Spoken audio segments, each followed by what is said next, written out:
நண்பர்களுக்கு வணக்கம். இது கை கொடுக்கும் கை டியூஷன் நண்பர்கள். இந்த சேனலில் மாற்றுத்திறனாளி சந்திக்கக்கூடிய பல்வேறு பிரச்சனைகள், பல்வேறு தகவல்களை பற்றி தொடர்ந்து பேசிட்டு இருக்கோம். அந்த அடிப்படையில் இன்றைக்கி என்ன பேச போகிறோம்னா, மாற்றுத்திறனாளிகளுக்கு மிகவும் பிடித்த கேள்வி பதில் நிகழ்ச்சி கிட்டத்தட்ட 100வது வாரத்தை நெருங்கி கொண்டிருக்கிறது. மிக நீண்ட இடைவெளிக்கு பிறகு இந்த கேள்வி பதில் நிகழ்ச்சியிலே நாம் இணைகிறோம். வாங்க வீடியோக்குள்ள போகலாம். கை கொடுக்கும் கை.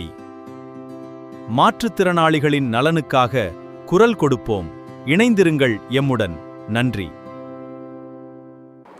நண்பர்களே, மாற்றுத்திறனாளிகள் தங்களுக்கு ஏற்பட்டக்கூடிய பல்வேறு ஐயப்பாடுகள் தொடர்பாக தொடர்ச்சியாக யூடியூபிலும் அதேபோல் நம்முடைய மாற்றுத்திறனாளிகளுக்கான சங்கம் என்கிற ஃபேஸ்புக் பேஜிலும் வாட்ஸ்அப் மூலமாகவும் பல்வேறு கேள்விகளை தொடர்ந்து நீங்கள் கேட்டு அனுப்பி கொண்டிருக்கிறீர்கள். அந்த கேள்விகளுக்கு பதில் சொல்லக்கூடிய நிகழ்ச்சியாகத்தான் இது அமைகிறது.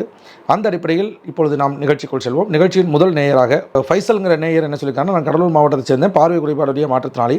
எனக்கு 2 சந்தேகம். ஒன்று, நான் எங்கள் குடும்ப அட்டைக்கான PHS ரேஷன் கார்டை ஏஏஒய் ரேஷன் அட்டையாக மாற்றுவதற்கு மாவட்ட ஆட்சியரிடம் மனு கொடுத்திருந்தேன். அதன்படி வட்டாட்சியர் அலுவலகத்திலிருந்து தொடர்பு கொண்டு ஆவணங்களை கொண்டு வருமாறு நேரில் அழைத்தனர். அங்கு எனது ஆவணங்களை சரிபார்த்து குடும்பத் தலைவர் மாற்றுத்திறனாளியாக இருந்தால்தான் ஏஏஒயாக மாற்ற முடியும். உங்கள் அட்டையில் 2 எரிவாயு சிலிண்டருக்கு ஏஏஒய் அட்டையாக மாற்றுவது கடினம். ரேஷன் கடைக்கு சென்று குடும்ப உறுப்பினர்கள் அனைவரும் பயோமெட்ரிக் வைத்து சர்டிஃபிகேட் வாங்கி வாருங்கள், அப்பொழுதுதான் அப்ளை செய்ய முடியும். அப்ளை செய்தாலும் ரிஜெக்ட் ஆகிவிடும் என்று கூறுகின்றனர். அது உண்மையா அப்படின்னு சொல்லி கேட்டிருக்காரு. இதில் ஒன்று மட்டும் உண்மை, மற்றது எல்லாருமே பொய் என்பது தான் நான் சொல்கிறேன்.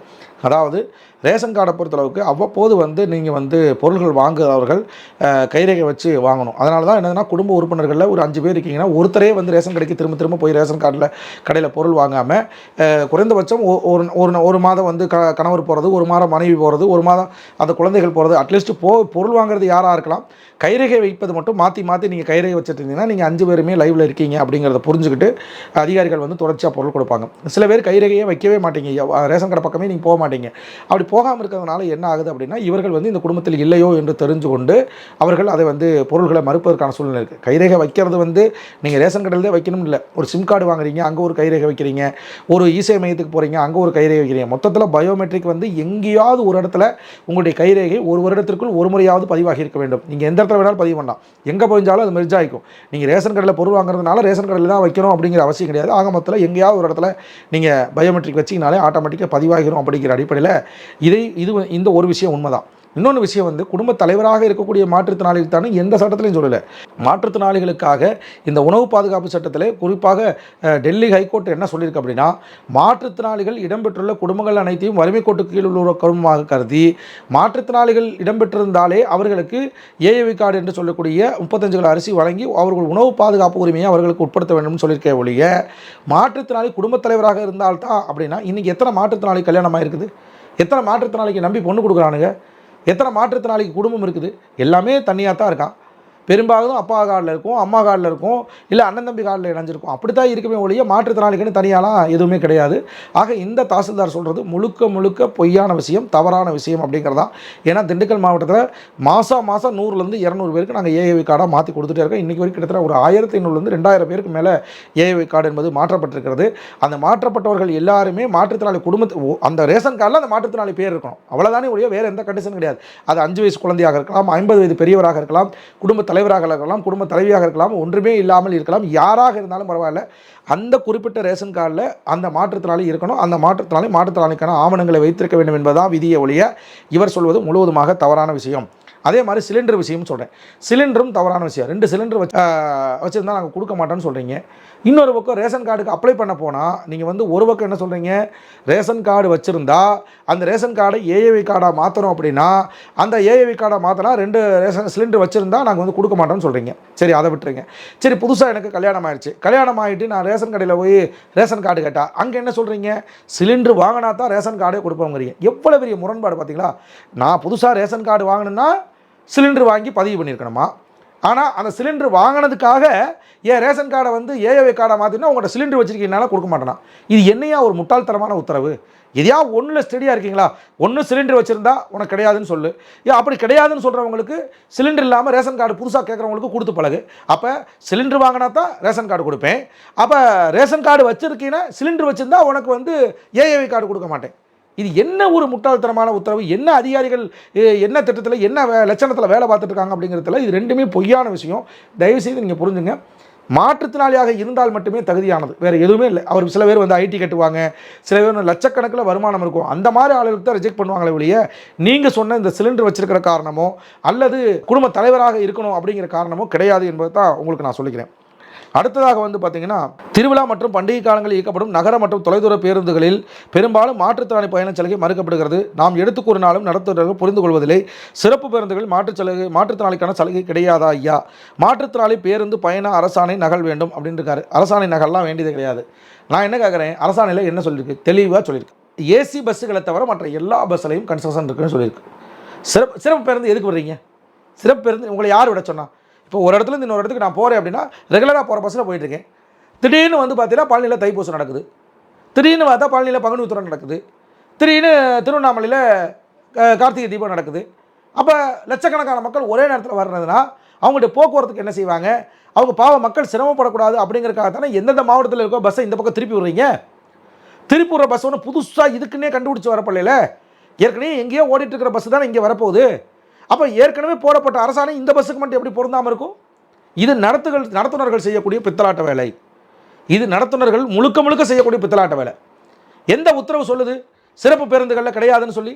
எந்த உத்தரவு சொல்லுது பாயிண்ட் டு பாயிண்ட் பஸ்ஸில் கிடையாதுன்னு சொல்லி? எனக்கு தெரிஞ்சு இப்போ 2 விஷயத்துக்கு மறுக்கப்படுது. ஒன்று ஸ்லீப்பர் பஸ்ஸுகளில் மறுக்கிறாங்க, இன்னொன்று வந்து ஏசி பஸ்ஸில் மறுக்கிறாங்க. அது ரெண்டுமே ஸ்லீப்பர் பஸ்ஸுக்கு இன்னும் தெளிவான உத்தரவு அரசாங்கம் கொடுக்கல, அதனால் அதை விட்டுருங்க. ஏசி பஸ்ஸை பொறுத்தளவுக்கு கண்டிப்பாக மாற்றுத்திறனாளிக்கு கன்செஷன் கிடையாதுங்கிறதையும் நம்ம ஏற்றுக்கலாம். மற்ற எல்லா பேருந்துகளிலும் மாற்றுத்திறனாளிக்கான கன்செஷன் இருக்குது. இது கண்டிப்பாக இது பொய்யான விஷயம். இப்படியான ஒரு விஷயம் இருக்கிற போது கண்டிப்பாக நீங்கள் களத்தில் நின்று போராட வேண்டுமே ஒழிய இதற்காக நம்ம ஒன்றும் செய்ய வேண்டிய அவசியம் கிடையாது. நீங்கள் களத்தில் நின்று கடுமையாக போராடுங்க. போராடினா தான் உங்களுக்கு தீர்வு கிடைக்கும். யார் தான் தட்டி கேட்குறது?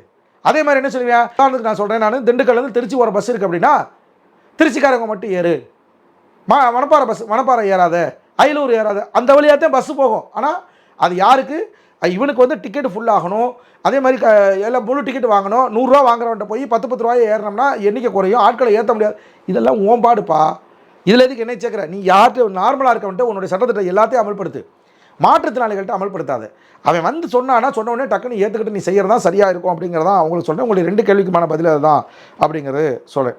அதே மாதிரி இன்னொரு நேயர் என்ன சொல்கிறாருன்னா, உங்களுக்கு எப்போ பார்த்தாலும் இந்த எல்லா அரசாங்கத்தையும் குறை சொல்கிறது, எல்லா அதிகாரிகளையும் குறை சொல்கிறது, இந்த குறை சொல்கிறத தவிர வேறு எதுவுமே உங்களுக்கு தெரியாதா அப்படின்னு கேட்குறாரு. இப்போ எனக்கு என்ன வேண்டாம் இருப்பா? எனக்கு என்ன எல்லா மாற்றுத்திறனாளி அலுவலகத்தில் வேலை பார்க்குற பூரா என்னோடய விரோதி, மாவட்ட ஆட்சியர் என்னோடய விரோதி, மாவட்ட அலுவலகத்தில் வேலை பார்க்குற எல்லா துறை அலுவலர்களும் என்னோடய விரோதி, உங்களையெல்லாம் பார்த்தாலே எனக்கு வந்து அப்படி எரிச்சலாக வருது. அப்படியா நான் இருந்துகிட்ருக்கேன்? நான் சொல்கிற காரணம், காவல்துறையில் புகார் அளித்து நடவடிக்கை இல்லை, மாற்றுத்திறனாளி அலைய வர்றான்னு அந்த இடத்துல போய் கொஞ்சிட்டு இருக்க சொல்கிறீங்களா? ஐயா சாமி பார்த்து செய்யுங்க, உங்கள் காலில் வேணாலும் விழுகிறேன், எனக்கு செய்யுங்க அப்படின்னு கொஞ்சிட்டு இருக்க சொல்லிங்களா?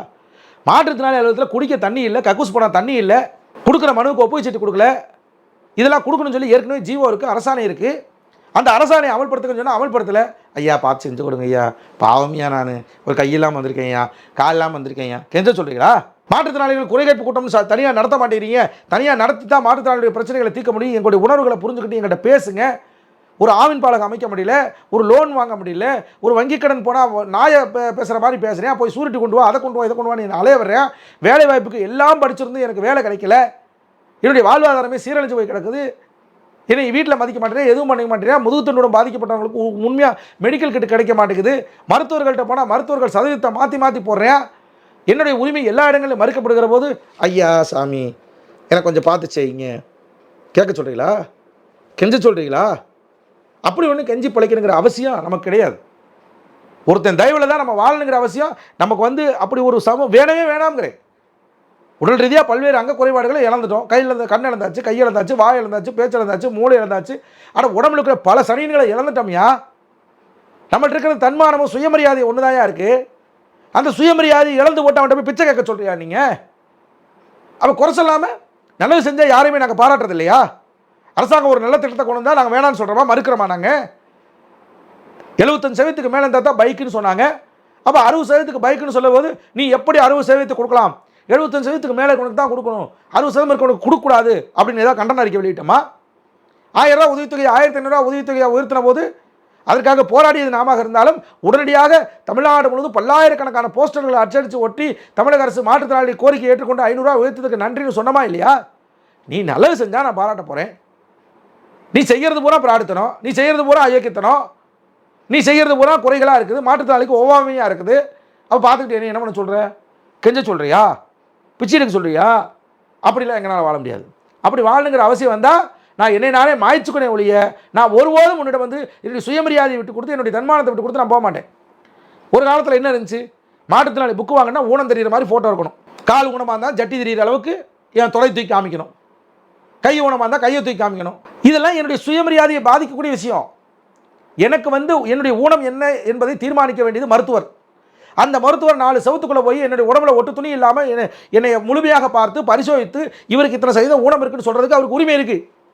ஆனால் அந்த உரிமையை பப்ளிக்காக நான் ஃபோட்டோ எடுத்து புகைப்படம் எடுத்து ஒட்டி எனக்கு கால் ஊனம், எனக்கு காய் ஊனம், எனக்கு கண்ணு ஊனம்னு சொல்லி நான் காட்ட வேண்டிய அவசியம் எனக்கு கிடையாது. அப்படி சுயமரியாதையை விட்டு கொடுத்தா உங்கள்கிட்ட அடையாளத்தை வாங்கணும்னா அப்படிப்பட்ட அடையாளத்தை எனக்கு தேவையில்லை அப்படின்னு சொல்லி தொடர்ச்சியாக போராடணுடைய விளைவு தான் நீங்கள் பாஸ்போர்ட் சைஸ் ஃபோட்டோ வந்திருக்குது. இல்லாட்டி இதுக்கு முன்னாடி நானே எடுத்துருக்கேனுங்க. நானே உடம்பில் உள்ளாடையோடு நின்று ஃபோட்டோ எடுத்து அடையாளத்தை வாங்கியிருக்கேன். உங்களுக்கு தெரியுமா? உங்களுக்கு 25 வருஷத்துக்கு முன்னாடி 30 வருஷத்துக்கு முன்னாடி அன்றைக்கி எனக்கு தெரியல. இதெல்லாம் ஒரு சுயமரியாதையாக இருக்கும்னு எனக்கு தெரியல. அன்றைக்கி மாற்றுத்திறனாளிக்கான அமைப்புகள் இல்லை. இன்றைக்கி மாற்றுத்திறனாளிகள்கிட்ட மிகப்பெரிய எழுச்சி வந்திருக்கிறது. மாற்றுத்திறனாளிகள்கிட்ட மத்தியில் மிகப்பெரிய விழிப்புணர்வு வந்திருக்கிறது. ஏன் இந்த 25 வருஷத்துக்கு முன்னாடி 20 வருஷத்துக்கு முன்னாடி படம் எடுத்து பாருங்கள். குறிப்பாக குமரிமுத்து நடிகர் இருந்தார். அவருக்கு கண்ணு வந்து மாறுகண்ணாக இருக்கும். கவுண்டமணியுடைய படங்கள் எல்லா படங்கள்லையும் லொல்லக்கண்ணா, நொண்டி, குருடன், செவிடேங்கிற வார்த்தைகள் பயன்பட்டு வந்துச்சுல்ல. இன்றைக்கி எந்த படத்துலையாவது அந்த வார்த்தை வருதா? எப்படி ஏன் வரல? ஆமாப்பா, நீ சொல்கிறது உண்மைதான், நான் நொண்டி தான். நீ சொல்கிறது உண்மைதான், நான் குருடன் தான். நீ சொல்கிறது உண்மைதான், நான் செவிடன் தான் அப்படின்னு கேட்டுட்டு நீ வாழ சொல்கிறியா? நீ இன்றைக்கி சமூகத்திலே பல கிரிமினல்கள், பல குற்றச்சம்பவங்கள் நடக்கிறது மாற்றுத்திறனாளிகள் நடக்குதா? நார்மலாக இருக்க வேணால தான் நடக்குது. அப்போ எந்த விதத்தில் நான் குறைந்து விட்டேன் நீ எப்படி நீ சொல்லலாம்? இப்போ சமீபத்தில் கூட போன வாரத்தில் கூட ஊனமுற்றோர்னு நம்முடைய மக்கள் நல்வாழ்வுத்துறை அமைச்சர் சொன்னார்ல, அருண்ராஜ் சொன்னார்ல, சொன்னதுக்கு மிக கடுமையான எதிர்ப்பு. எப்படியா நீ ஊனமுற்றோர்னு சொல்லலாம்? நீ மாற்றுத்திறனாளிகள்னு போன அரசாங்கம் ஏற்றுக்குச்சு. அதுக்கு முந்தின அரசாங்கம் கலைஞர் வச்ச பேரை வந்து எல்லாரும் மாற்றுத்திறனாளிகள் சொல்லிட்டு வரும்போது இந்த உலகத்தை மாற்றும் திறனாளிகள் எங்கள்கிட்ட இல்லாத திறமை எதுவுமே கிடையாதுன்னு சொல்லி இந்த ஒவ்வொரு முறையும் நாங்கள் நிரூபித்து வரும்போது நீ எங்களுடைய உடலுடைய ஊனத்தை பார்த்து எப்படி நீ உடல் ஊனமுற்றோர்னு சொல்லலாம்னு சொல்லி பிரச்சனைகளை பண்ணி அவர் வாபஸ் வாங்கி இந்த நிபந்தனை இல்லாத மன்னிப்பு கேட்டாரா இல்லையா? அப்போ நீ சொல்லும்போது ஆமாய்யா நான் ஊனமுற்றோர் தான், ஐயா நான் ஊனமுற்றோர் தான், நான் ஆமாம் நான் கண்ணு இல்லாத வந்தேன், கால் இல்லாத வந்தேன் பார்த்து சும்மா இருக்க சொல்கிறீங்களா? நீங்கள் சுருக்கமாக சொல்கிறேன், சுயமரியாதை இழந்து ஒருவரிடம் ஒரு உதவி கேட்க வேண்டும் என்றால் அப்படிப்பட்ட உதவி எனக்கு தேவையில்லை, நான் மடிவதற்கும் நான் தயாராக இருக்கிறேன் என்பதை தான் இதன் மூலமாக நான் சொல்லிக்கிறேன். குறைகள் இருந்தால் சுட்டி காட்டத்தான் செய்வோம், நிறைகள் இருந்தால் பாராட்டத்தான் செய்வோம். ஏன் இதுக்கு முன்னாடி ஒரு காணொலி நான் சொன்னேன், தமிழ்நாட்டில் எங்கும் இல்லாத வகையில் அதிகாரிகள் முதல் முறையாக மாற்றுத்திறனாளிகள் இறந்தால் இறப்பதற்கு எரிவாயு மின்மயானத்தை அடக்கம் செய்வதற்கு இலவசமாக உத்தரவு போட்டிருக்காங்க. திண்டுக்கல் மாவட்டத்தில் முதல் முறையாக மாற்றுத்திறனாளிகள் காவல் நிலையங்களில் புகார் அளித்து பாதிக்கப்படுவோர் தனியாக குறைதீர்ப்பு அதிகாரி போட்டிருக்காங்க. அதுக்கெல்லாம் நாங்கள் பாராட்டு தெரிவிக்கலையா? எதை பாராட்டணும், எப்பொழுது பாராட்டணும், எதை குறைகளாக சொல்லணும், எதை எடுத்து சொல்லணுங்கிறது எங்களுக்கு தெரியும். அந்த அளவுக்கு சுய அறிவு இல்லாதவர்களாக, சுயநினைவு இல்லாதவர்களாக இங்கே சங்கம் நடத்தவில்லை என்பதை நீங்கள் புரிந்து கொள்ள வேண்டும் என்று கேட்டுக்கொண்டு இந்த காணொலியிலிருந்து விடுகிறேன். நண்பர்களே, இந்த காணொலி கொஞ்சம் காரசாரமாக போச்சு.